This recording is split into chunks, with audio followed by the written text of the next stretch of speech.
ದಕ್ಷಿಣ ಭಾರತದ ಮೊದಲ double decker flyover ನಿನ್ನೆಯಷ್ಟೇ ಓಪನ್ ಆಗಿತ್ತು. ವಾಹನ ಸಂಚಾರ ಶುರುವಾಗಿದ್ದು ಸಿಲ್ಕ್ ಬೋರ್ಡ್ ಜಂಕ್ಷನ್ನಲ್ಲಿ ಸವಾರರು ನಿಟ್ಟುಸಿರು ಬಿಟ್ಟಿದ್ದಾರೆ. ಹೊಸ ಫ್ಲೈಓವರ್ ಮೇಲೆ ಖುಷಿಯಾಗಿ ಓಡಾಡ್ತಿದ್ದಾರೆ.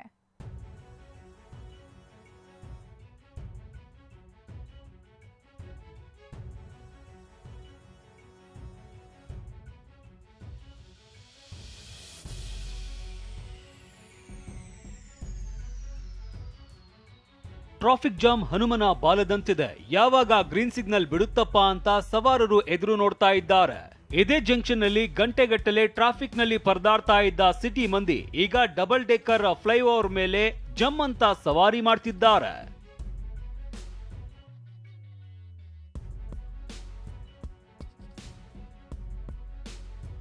ಟ್ರಾಫಿಕ್ ಜಾಮ್ ಇಲ್ಲ, ಸಿಗ್ನಲ್ ಇಲ್ಲ, ಸವಾರರು ಹ್ಯಾಪಿ.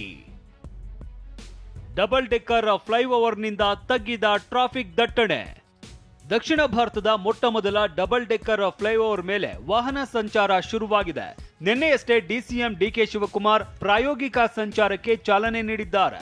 ರಾಗಿಗುಡ್ಡ ಮೆಟ್ರೋ ನಿಲ್ದಾಣದಿಂದ ಸೆಂಟ್ರಲ್ ಸಿಲ್ಕ್ ಬೋರ್ಡ್ ಜಂಕ್ಷನ್ ವರೆಗೆ ಅಂದ್ರೆ 3.36 ಕಿಲೋಮೀಟರ್ ಉದ್ದ ಇರುವ ಡಬಲ್ ಡೆಕ್ಕರ್ ಫ್ಲೈಓವರ್ ಮೇಲೆ ಸವಾರರು ಟ್ರಾಫಿಕ್ ಸಿಗ್ನಲ್ ಮುಕ್ತವಾಗಿ ಸಂಚರಿಸ್ತಾ ಇದ್ದಾರೆ.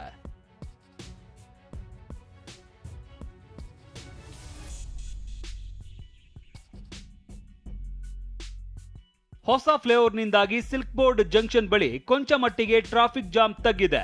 ವಿಷಯ ಅಂದ್ರೆ ಫ್ಲೈಓವರ್ ಓಪನ್ ಆಗಿದ್ಯೋ ಇಲ್ವೋ ಅನ್ನೋ ಗೊಂದಲದಲ್ಲೇ ಕೆಲ ಸವಾರರು ಹಳೆಯ ಮಾರ್ಗದಲ್ಲೇ ಸಂಚರಿಸ್ತಾ ಇದ್ದು ಟ್ರಾಫಿಕ್ ಜಾಮ್ ನಲ್ಲಿ ಪರದಾಡ್ತಿದ್ದಾರೆ. ಈ ತರ ಬೆಂಗಳೂರಲ್ಲಿ ಬೇಕಾಗುತ್ತೆ. ಈಗ ಹೆವಿ ಟ್ರಾಫಿಕ್ ಆಗಿರೋ ಕಾರಣ, ಹೆವಿ ಸಿಗ್ನಲ್ ಆಗಿರೋ ಕಾರಣ ಈ ತರ ಫ್ಲೈಓವರ್ಗಳು ಓಪನ್ ಮಾಡಿದಾಗ ಅನುಕೂಲ ಎಲ್ಲರಿಗೂ ಆಗುತ್ತೆ. ನಮಗೂ ಕೂಡ ಇನ್ನೂ ಬೇಗ ಓಡಾಡೋಕ್ಕೆ ಸಾಧ್ಯ ಆಗುತ್ತೆ ಬೆಂಗಳೂರಲ್ಲಿ. ಈಗ ನೆನ್ನೆ 1 ಅವರ್ ಹೋಗಿದ್ದೀವಿ. ನೆನ್ನೆ ಇದೇ ಫ್ಲೈಓವರಲ್ಲಿ ಇವಾಗ 10 ನಿಮಿಷ ಓಡಾಡ್ತಾ ಇದ್ದೀವಿ. ತುಂಬ ಖುಷಿ ಆಗುತ್ತೆ ಇವಾಗ ನೋಡಿದಾಗ. ಇನ್ನು ಡಬಲ್ ಡೆಕ್ಕರ್ ಫ್ಲೈಓವರ್ ಮೇಲೆ ವಾಹನ ಓಡಿಸಿದ ಸವಾರರು ಸಂತಸ ವ್ಯಕ್ತಪಡಿಸಿದ್ದಾರೆ. ತುಂಬ ಚೆನ್ನಾಗಿದೆ. Extremely superb work, extremely good road, ತುಂಬ ಸ್ಮೂತ್ ಆಗಿದೆ. I think there will be a lot of traffic problems which will be solved because of this. ಏನೇ ಹೇಳಿ, ಡಬಲ್ ಡೆಕ್ಕರ್ ಫ್ಲೈಓವರ್ ನಿಂದಾಗಿ ಸೆಂಟ್ರಲ್ ಸಿಲ್ಕ್ ಬೋರ್ಡ್ ಜಂಕ್ಷನ್ ನಲ್ಲಿ ಎಷ್ಟರ ಮಟ್ಟಿಗೆ traffic jam ನಿಯಂತ್ರಣ ಆಗಿದೆ ಅನ್ನೋದಕ್ಕೆ ಕೆಲವೇ ದಿನಗಳಲ್ಲಿ ಉತ್ತರ ಸಿಗಲಿದೆ. ಕಿರಣ್ ಸೂರ್ಯ, TV9 ಬೆಂಗಳೂರು.